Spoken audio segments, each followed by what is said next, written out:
আসসালামু আলাইকুম। সবাই কেমন আছেন? আশা করি সবাই অনেক অনেক ভালো আছেন। আজকে আমি ভীষণ মজাদার ম্যাঙ্গো ফুটি তৈরি করে দেখাবো। একদম অথেন্টিক একটা রেসিপি। হরহামেশা আমরা কিন্তু ম্যাঙ্গো জুস বা আমের শরবত তৈরি করে খাই। আজকে একটু ভিন্নভাবে ম্যাঙ্গো ফুটি তৈরি করে দেখাবো। আশা করছি আজকের এই ভিডিওটা আপনাদের কাছে খুবই ভালো লাগবে। এভাবে একবার বাসায় তৈরি করলে বারবার রিকোয়েস্ট আসবে এভাবে তৈরি করে দেওয়ার জন্য। এখন কথা না বাড়িয়ে দেখে নেই আমি কিভাবে ম্যাঙ্গো ফ্রুটি তৈরি করলাম। প্রথমেই লাগবে কিছু পাকা আম। এখানে আমি অনেকটা পরিমাণ পাকা আম নিয়ে নিছি। এখন এই আমগুলোকে খুব ভালোভাবে ধুয়ে কেটে নেব। আমি এভাবে সবগুলো আম কেটে নিছি। আর এখানে আমি কিছুটা পরিমাণ কাঁচা আম নিয়ে নিছি। এখানে আমি পাকা আম নিয়ে নিছি প্রায় 2 কেজি পরিমাণ, আর হাফ কেজি পরিমাণ নিয়ে নিছি কাঁচা আম। আমি একটু বেশি পরিমাণ তৈরি করতেছি, আপনারা চাইলে একটু কম করেও তৈরি করে নিতে পারেন। অবশ্যই এখানে কাঁচা আম দেওয়ার চেষ্টা করবেন, এতে করে টেস্টটা ভালো আসবে। এখন একটা ফ্রাই প্যানে সবটুকু আম দিয়ে দিলাম, আর দিয়ে দিলাম 1 কাপ পরিমাণ পানি। এখন চুলাটাকে জ্বালিয়ে কোনো রকম লবণ ছাড়াই সেদ্ধ করে নেব আমগুলো খুব ভালোভাবে। আমটা যখন খুব ভালোভাবে সেদ্ধ হয়ে যাবে ওই পর্যায়ে আমি চুলাটাকে অফ করে দিয়ে ঢাকনাটা লাগিয়ে ঠিক এইভাবে রেখে দেব ঠান্ডা হওয়ার জন্য।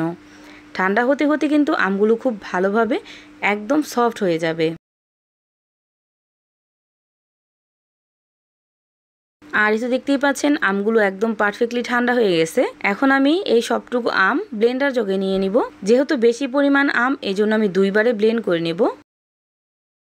আমটা আমি একদম মিহি পেস্ট করে ব্লেন্ড করে নিছি। এখন এইরকম একটা ছাঁকনিতে নিয়ে নিলাম। এখন এইভাবে ছেঁকে নেব যেন কোনো রকম আঁশ না থাকে। যেহেতু আমি দেশি আম দিয়ে তৈরি করতেছি এজন্য আঁশের পরিমাণটা একটু বেশি।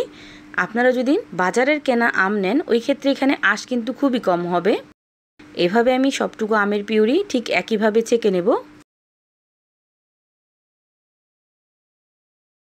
আমের এই পিউরিটা কিন্তু এখন পারফেক্টলি রেডি। এখন আমি ম্যাঙ্গো ফ্রুটিকা তৈরি করে নেব।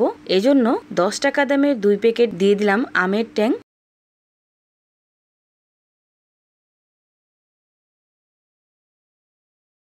দিয়ে দিলাম হাফ কাপের মতো চিনি, দিয়ে দিলাম কিছুটা পরিমাণ লবণ। এখন সব কিছু খুব ভালো করে মিশিয়ে নিব।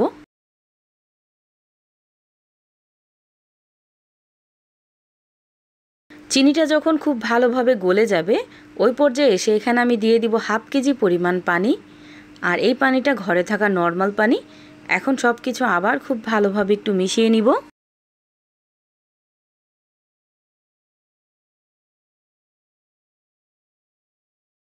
সব কিছু একসাথে মিশিয়ে নেওয়ার পর এখানে আমি দিয়ে দিব একটা লেবুর রস। লেবুর রসটা এখানে দেওয়ার চেষ্টা করবেন, এতে করে সাইট্রিক অ্যাসিডের কাজ করবে।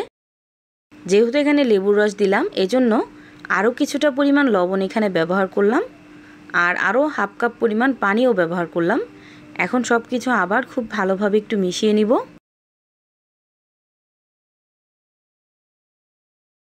এই পর্যায়ে এসে আপনারা একটু চেক করে দেখতে পারেন, যদি এখানে লবণের পরিমাণটা একটু লাগে ওই ক্ষেত্রে দিতে পারেন, বা মিষ্টি যদি আরেকটু খেতে চান তাহলেও দিতে পারেন।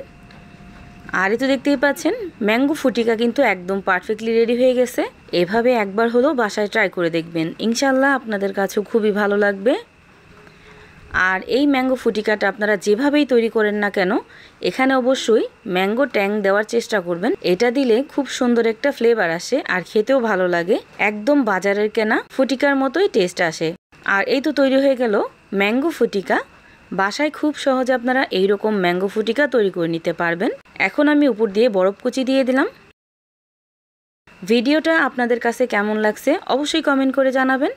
সবাই ভালো থাকবেন, সুস্থ থাকবেন। আল্লাহ হাফেজ।